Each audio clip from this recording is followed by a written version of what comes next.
Hey, how you doing? Welcome back. I'm glad you could join me. Right, I'm going to be doing SEAL Team 6 mode, these pirates, Jessica Buchanan hostage rescue. I don't think I've ever heard of anything about this. I've heard of the Navy SEALs, of course. I don't know whether it's called Team 6 because 6 Navy SEALs rescued Jessica, or it is actually a branch of the SEALs, Navy SEALs. But yeah, I'll give it a subscribe. I'll give it a like. It's going to be a bit of a dramatic one, it feels like it's going to be. So yeah, let's get on with it. I hope you're good. The Navy SEALs clenched their fists as they heard Jessica Buchanan desperately pleading for her life. The American teacher had participated in a demining project in Somalia before being kidnapped by several pirates. Now she lay sick and starving somewhere in the desert, defenseless against the whims of her heavily armed captors. The operators of the famous SEAL Team 6 would do everything to save her. But one bad piece of news followed the next. Gale force winds would force the sailors to jump out of the aircraft at more than twice the wind speeds of what... I've said that and I realised, do they actually use flags that look like that? Or is that just movies? Or was that an AI video that just, AI clipping, they just put that skull and crossbones? That's just movies, isn't it, where they have the skull and crossbones? Would have normally canceled the jump. I don't know now. On top of that, they were in the middle of a... Gale force winds would force the sailors to jump out of the aircraft at more than twice the wind speeds of what would have normally canceled the jump. On top of that, they were in the middle of a solar storm, which could block radio communications to support units for hours. The SEALs would have to prove that they were among the best before they even touched the ground. Any other mission would have been delayed by at least a day. But the warriors knew Jessica didn't have those 24 hours. And so they donned their parachutes, checked their oxygen tanks, and then jumped into the unknown darkness. And one of the most daring hostage rescues. Let me know if this is actual footage from the night in question, or it's just compiled together. Obviously we saw the footage of them being filmed talking to the camera. Ever. Making demands, no Jessica doubt. Buchanan was 32 years old and living with her husband in one of the safer areas of Somalia. Together with her Danish colleague, Paul Thisted, she worked for a large aid organization, educating children about the dangers of anti-personnel mines that were widespread throughout the country. On her next assignment, she had to travel dangerously close to the so-called Green Line, an invisible line behind which lay the areas controlled by Islamists.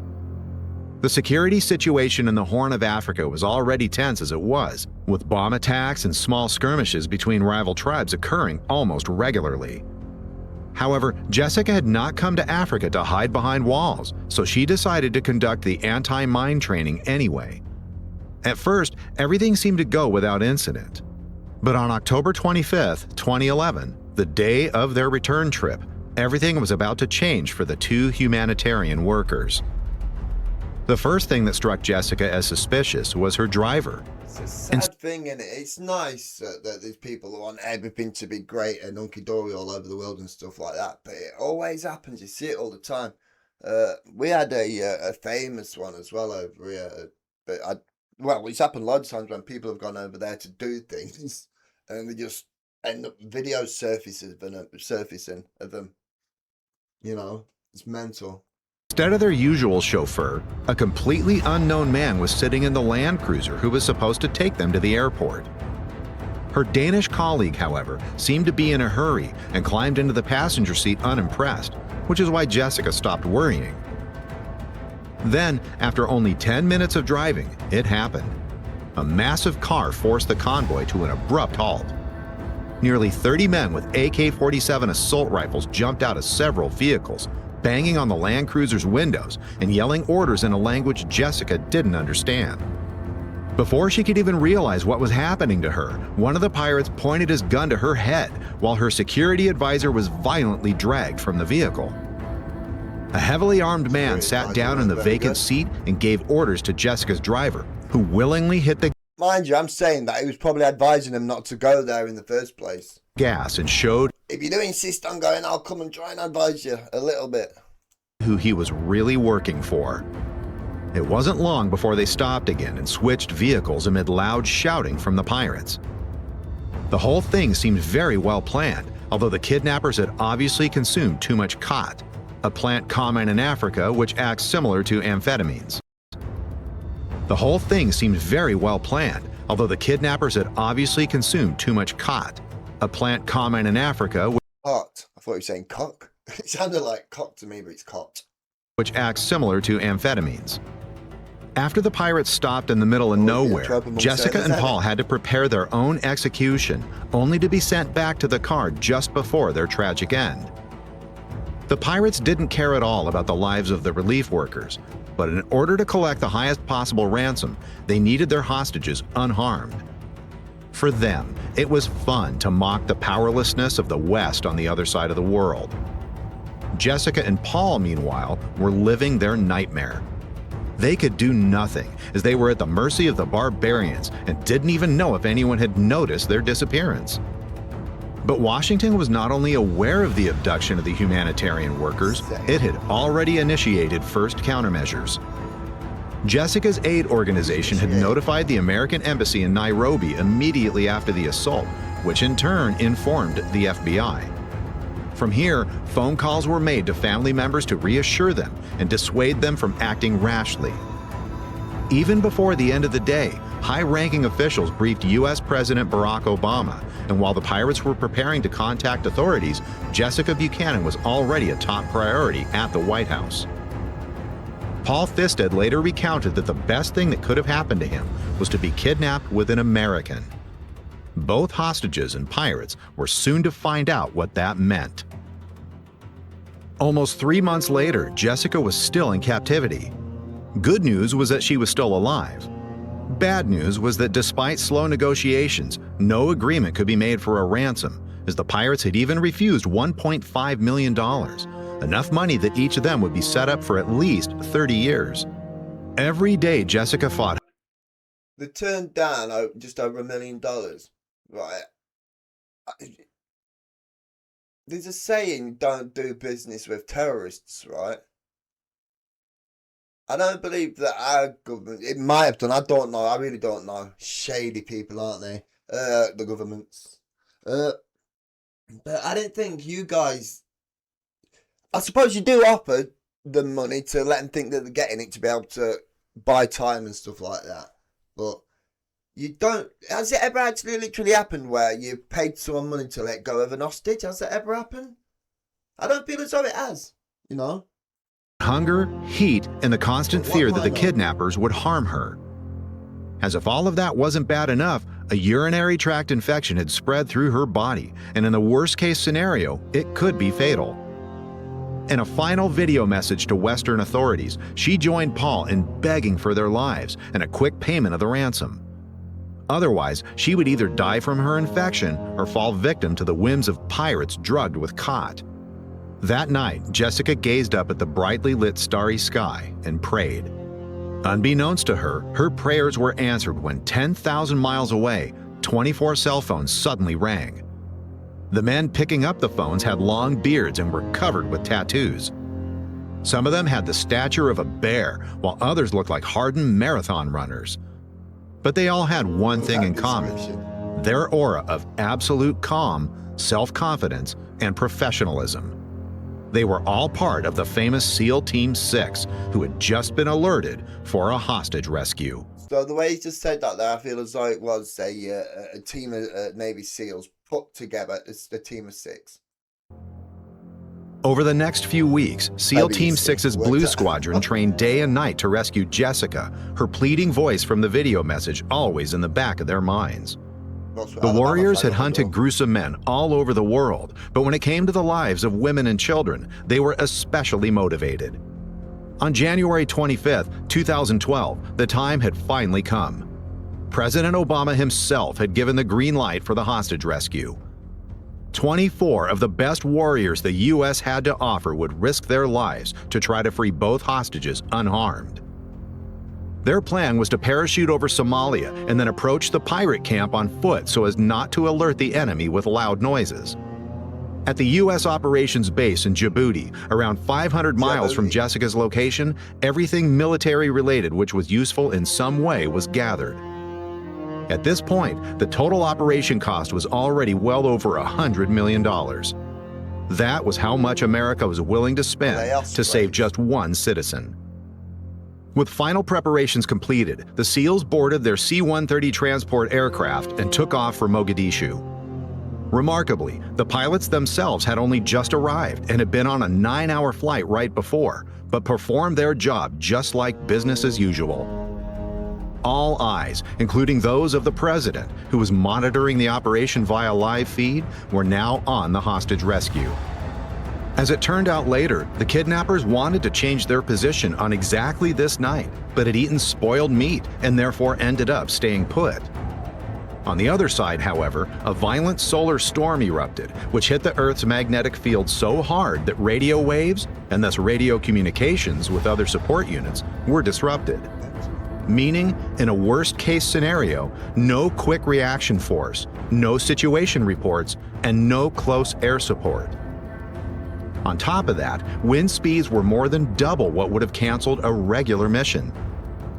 But the rescue of Jessica Buchanan was not a regular mission, and every one of the 24 men on board was willing to take that extra risk. After about 3 hours in the air, the C-130 had reached their drop point. The SEALs rose from their seats, hooked up their oxygen tanks, and then dropped from more than 20,000 feet into the 40-knot wind. After only a few seconds of free fall, the operators had already reached 120 miles per hour, a speed which is normally achieved by competitive athletes in optimal conditions.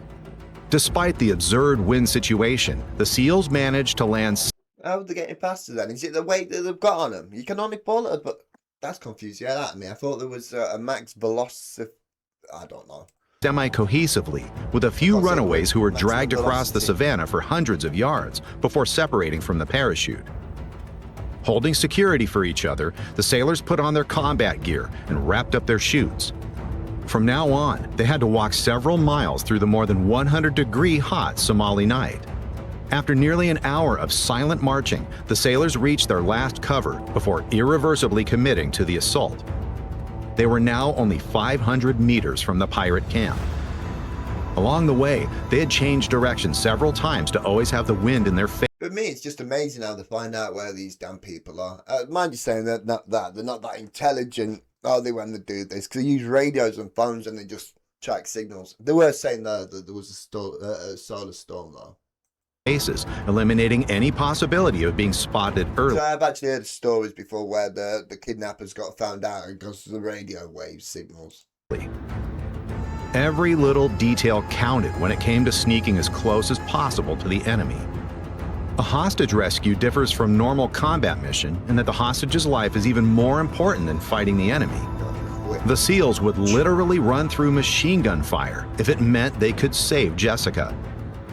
Their goal was to remain undetected for as long as possible, then speed was of the essence. As the 24 warriors began to move again, the longest hour of their lives was about to begin. They had long been within earshot of the pirates, and only night's darkness kept them from the attention of enemy guards. As if in slow motion, one foot was silently placed forward, the weight shifted, and only then followed the next foot. An experienced SEAL named Justin Sheffield led the group. That was so dramatic way he's saying he just started walking. I need to hear that again. Silently placed forward, the weight shifted, and only night's darkness kept them from the attention of enemy guards. As if in slow motion, one foot was silently placed forward, the weight shifted, and only then followed the next foot. An experienced SEAL named Justin Sheffield led the group. At his hand signal, the operators spread out far to the left and right to bring as many rifles forward as possible without walking into others' field of fire.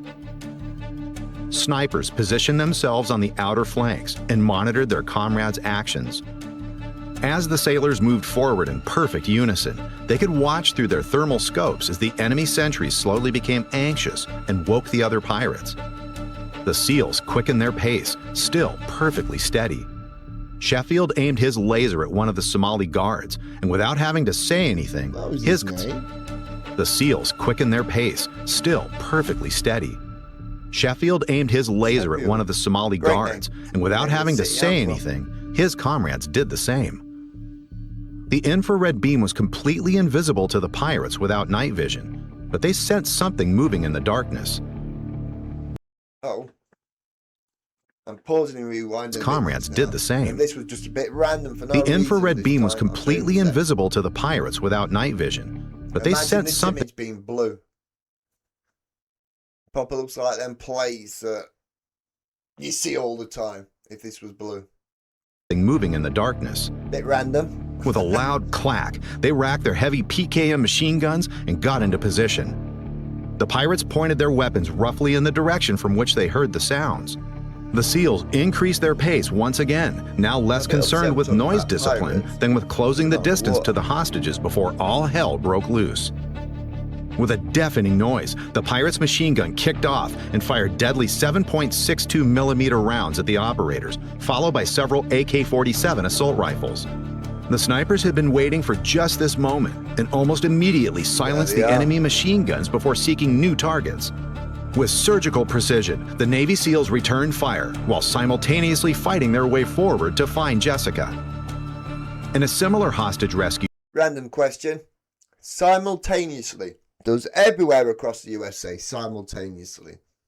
So I'd say simultaneously. That's what everybody over here says. I think I've probably heard it once on YouTube, an English person saying simultaneously.